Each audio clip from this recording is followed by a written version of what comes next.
welcome back to my channel. My name is Rococo and today's video is going to be about the ever popular contour and highlight. As we discuss the concept behind the process of contouring and highlighting your face, I'll be demonstrating the contour portion of how I would age myself up for a theatrical look.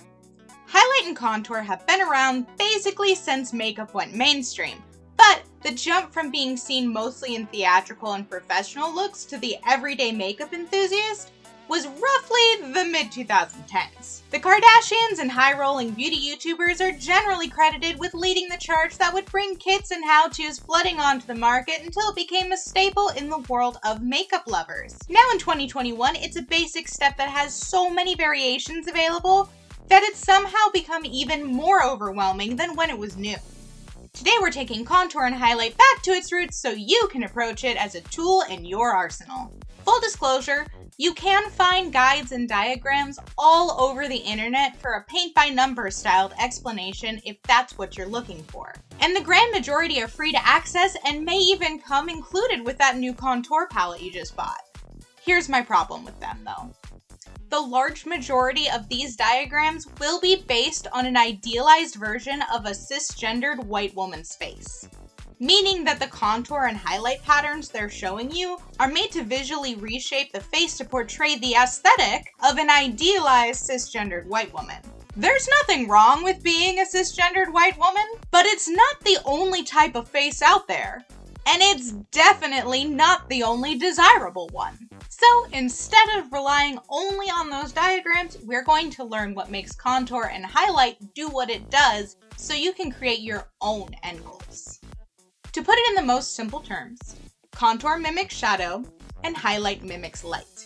Shadow tells the human eye that the object we see is farther away or pushed in.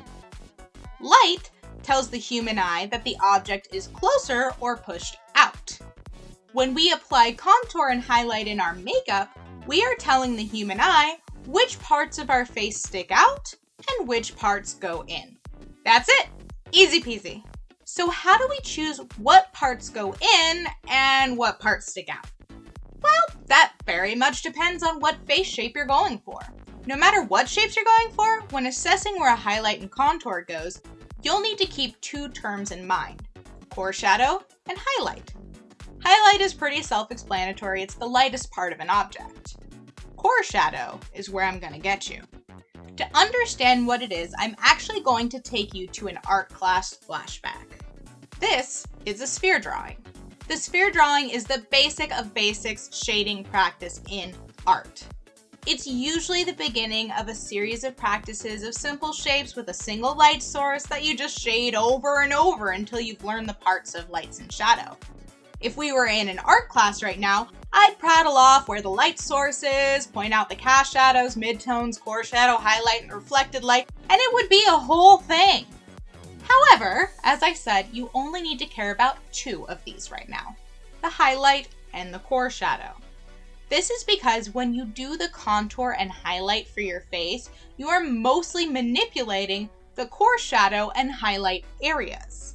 Look at the sphere. Notice how the core shadow is the darkest part of the shading. The shape of the sphere is blocking light from reaching that area. This shadow defines the limits of the sphere shell going in, while the highlight defines the limits of the sphere shell going out. Let's look at a slightly more complicated shape. This is a picture, the type of still life you would graduate to after basic shapes. It's definitely got a lot more happening than the sphere, but notice, we still have our core shadows and we still have our highlights. They just moved around a bit to make new shapes. Notice as well that the new core shadows and highlights curve with the picture. Shadow and highlight follow the lines and curves of the form they make. They don't cut through them. It is the way that light and shadow bend that allows our eyes to see form. It's the same with your makeup.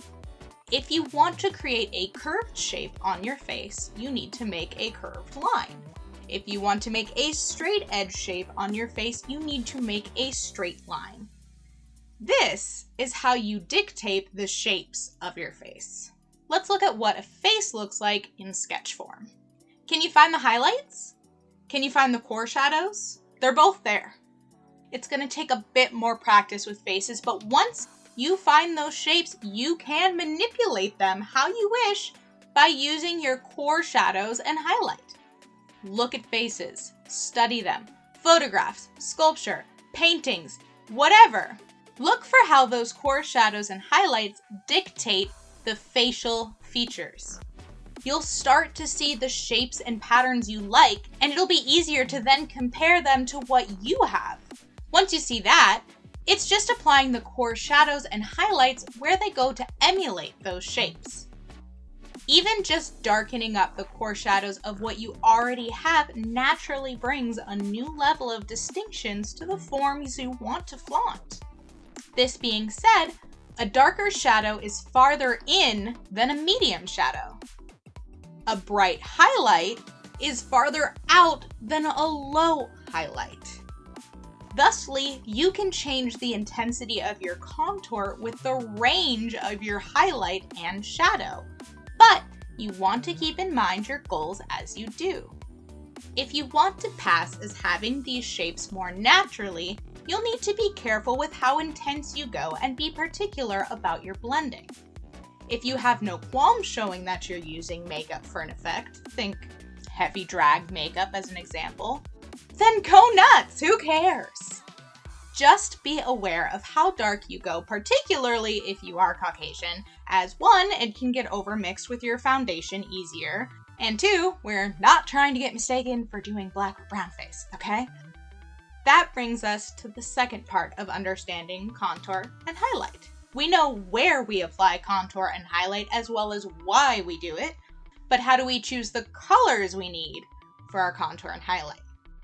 I have posted a couple examples on my Instagram, same name if you need a visual, but generally, calculating your contour and highlight is fairly simple. For your contour, you want to adjust between 1 and 3 shades darker than your base shade. That's your foundation, with the safest bet being 2 shades darker. Important note, keep the same undertone. It's not gonna work out great if you have cool undertones and then you've got a super warm contour. It's just not going to match. If you need some help figuring that out, go ahead and check out my skin color video. When calculating your highlight, you need to go 1 shade lighter than your base shade, but you can go up to 3 shades lighter depending on your needs. Speaking of needs, both ends of the melanin spectrum hit a bit of a wall after a certain point with contour and highlight. On the melanated end, if you have a deep skin tone, sometimes they do not sell shades that are dark enough to contour with. If you are in that position, you may want to look into draping, which is contouring with blush. So instead of changing the shade you use, you're changing the color that you use to make your shapes with.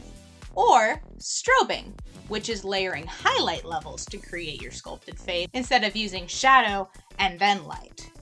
Since my experience here is limited, I suggest you check out any of the wonderful melanated beauty YouTubers out there to get more detailed advice on the matter. On the opposite end of the melanin spectrum, I do have experience, and that is for the sun week, sometimes they don't make shades light enough to highlight with. In this case, instead of trying to go lighter, try adding sparkle or shimmer to create that light refraction that highlight would be mimicking instead. That said, I'd also like to add that highlight and highlighting are not technically the same as highlighter. Highlighter is a specific product. A highlight is a lighter shade, and to highlight is to apply a lighter shade. It's terrible, I know. Just like priming and primer, I apologize on behalf of the English language for the absolute fumduckery that is its vocabulary. My frustration with my own first language aside, that pretty much sums up what I have for you today on contour and highlight. I hope this video provided a comfortable starting point for your own highlight and contour adventures. If you have any questions, you need anything explained, or if you just want to tell me you liked my video, please comment down below. I will do my very best to answer any questions you have, and of course, it would mean a lot if you could like and share. If you're not already a part of the Rococo family, go ahead and click subscribe to join us and get more of my content for free. You can follow me on all of my platforms, and as always, it just makes me so unbelievably happy that you took the time to stop by my channel and watch my videos. Thank you so very much. Until next time, love ya!